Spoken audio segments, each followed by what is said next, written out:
Hello मेरे प्यारे बच्चों, आज का हमारा लो रहेगा गे-लुसेक लो। चलिए, गे-लुसेक लो में फर्स्ट पॉइंट हम क्लियर करते हैं। यहाँ पे वॉल्यूम कांस्टेंट होनी चाहिए।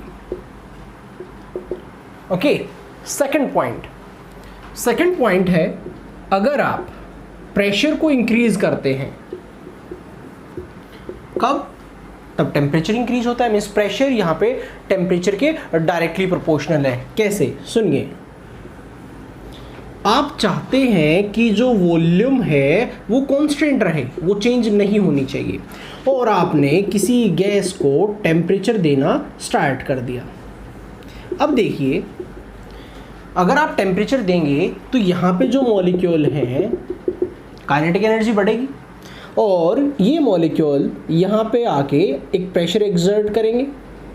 कंडीशन क्या है? वॉल्यूम फिक्स होनी चाहिए। लाइक आपकी यहाँ पे जो भी वॉल्यूम आ गई है वो चेंज नहीं होनी चाहिए। तो ऐसा क्या करेंगे आप कि ये फिक्स रहे? आप यहाँ पे प्रेशर को मेंटेन करेंगे, प्रेशर को बढ़ाते रहेंगे, अदरवाइज पिस्टन मूव करने लग जाएगा। जैसे जैसे टेम्परेचर बढ़ेगा वैसे वैसे प्रेशर भी बढ़ता जाएगा। तो यहाँ से हमें ये पॉइंट क्लियर हो गया कि जो प्रेशर है वो टेम्परेचर के डायरेक्टली प्रोपोर्शनल रहेगा। अब P इक्वल्स टू KT हो गया है, कॉन्स्टेंट लगा दिया हमने। P/T इक्वल्स टू K हो गया है। अब हमने एक बार प्रेशर P1, टेम्परेचर T1 माना। At T1 P1/T1 equals to K। At T2 P2/T2 equals to K। ये भी कांस्टेंट के इक्वल आएगा, ये भी कांस्टेंट के इक्वल आएगा। दोनों को हम इक्वेट कर सकते हैं, जिससे हमें पता लगा P1/T1 equals to P2/T2। Okay, आप लिखना चाहें तो ये भी लिख सकते हैं, P1/P2 equals to T1/T2। Numerical आएगा, आप सोल्व कर सकते हैं, जिसमें कोई भी 3 फैक्टर नोन होंगे, 1 फैक्टर अननोन होगा, हम इजीली कर पाएंगे। तो ये हुआ हमारा गे-लुसेक लो। चलिए, इससे प्रॉब्लम आती है ग्राफ से रिलेटेड। अब देखिए, ग्राफ की बात करते हैं। प्रेशर और टेम्परेचर का ग्राफ क्या रहेगा? आप जानते हैं, अगर आप टेम्परेचर इंक्रीज करते हैं तो प्रेशर भी इंक्रीज, ओके, डायरेक्टली प्रोपोर्शनल है। अब आपने क्या किया? आपने 3 ग्राफ बना दिए। यहाँ पे वॉल्यूम V1 है, यहाँ पे वॉल्यूम V2 है, यहाँ पे वॉल्यूम V3 है, और तीनों ग्राफ को आपने एक ग्राफ में मर्ज कर दिया है, और आपने कुछ ऐसा ले लिया है।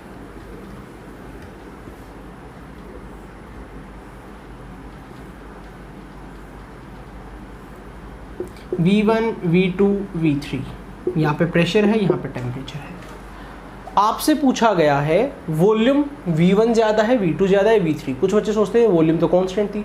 अरे, हमने 3 ग्राफ को एक ग्राफ में मर्ज किया है। अब देखिए, अगर प्रेशर ज़्यादा होगा तो हमें पता वॉल्यूम कम होगी। मीन्स यहाँ पे अगर प्रेशर ज़्यादा है तो वॉल्यूम क्या होनी चाहिए? कम। और यहाँ पे प्रेशर कम है तो वॉल्यूम क्या होनी चाहिए? ज़्यादा। आप ऐसे देख के नहीं बता सकते ये ऊपर है नीचे, ऐसे नहीं बता सकते। आप यहाँ पे देखेंगे वाई एक्सिस के या रिस्पेक्ट में देखेंगे, तो आपको क्या लग रहा है? प्रेशर कम है तो वॉल्यूम क्या होनी चाहिए? ज़्यादा। इन्वर्स रिलेशन होता है। Means V3 greater than V2 greater than V1। अगर ऐसी प्रॉब्लम आती है आप इजीली कर पाएंगे। चलिए, नेक्स्ट लो हमारा यहाँ पे आता है एवोगैड्रो लो।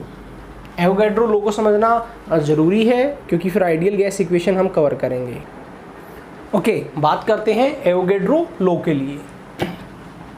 एवोगैड्रो लो में सिंपल सा फंडा है कि वॉल्यूम जो होगी वो नंबर ऑफ मोल्स के डायरेक्टली प्रोपोर्शनल होगी। ओके, कैसे? देखते हैं। देखिए, अगर आपने यहाँ पे नंबर ऑफ मोल्स 1 लिए हैं, तो ये जो वॉल्यूम जो गैस कवर करती है वो होती है 22.4 लीटर। आप जानते हैं गैस के लिए 1 मोल होता है 22.4 लीटर। अब आपने कंटेनर के अंदर 2 मोल्स कर दिए हैं। अब 2 मोल का मतलब हो गया है वॉल्यूम डबल हो गई है, 44.8 लीटर हो गई है। तो जैसे आप नंबर ऑफ मोल्स इंक्रीज करेंगे आपकी वॉल्यूम भी इंक्रीज हो जाएगी। तो यहाँ से हम क्या लिख सकते हैं, V equals to K N, V by N equals to K. अब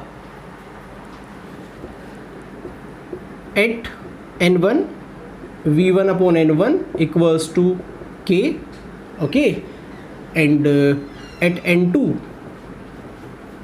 V2 by N2 equals to K. Constant के इक्वल हैं ये सभी। अब ये भी कॉन्स्टेंट के इक्वल है, ये भी कॉन्स्टेंट के इक्वल है। देन हम क्या कर सकते हैं, V1 bye N1 equals to V2 by N2। यहाँ पे भी कोई 3 फैक्टर आपके नोन होंगे और एक फैक्टर आपका अननोन होगा। आप न्यूमेरिकल इजीली कर पाएंगे, ओके। मीन्स यहाँ पे V1 by V2 equals to N1 by N2, okay. I hope आप इस प्रॉब्लम को, एवोगैड्रो लॉ की जो प्रॉब्लम है उसको इजीली कर पाएंगे, ये लो सेक को इजीली कर पाएंगे। तो यहाँ पे हमारे लॉ खत्म हो गए हैं। नेक्स्ट हमारा टॉपिक रहेगा आइडियल गैस इक्वेशन पे हम डिस्कशन करेंगे, जो कि PV इक्वल्स टू nRT होती है। कहाँ से आई, कैसे आई, वो आपको नेक्स्ट लेक्चर में क्लियर किया जाएगा। Okay, thank you.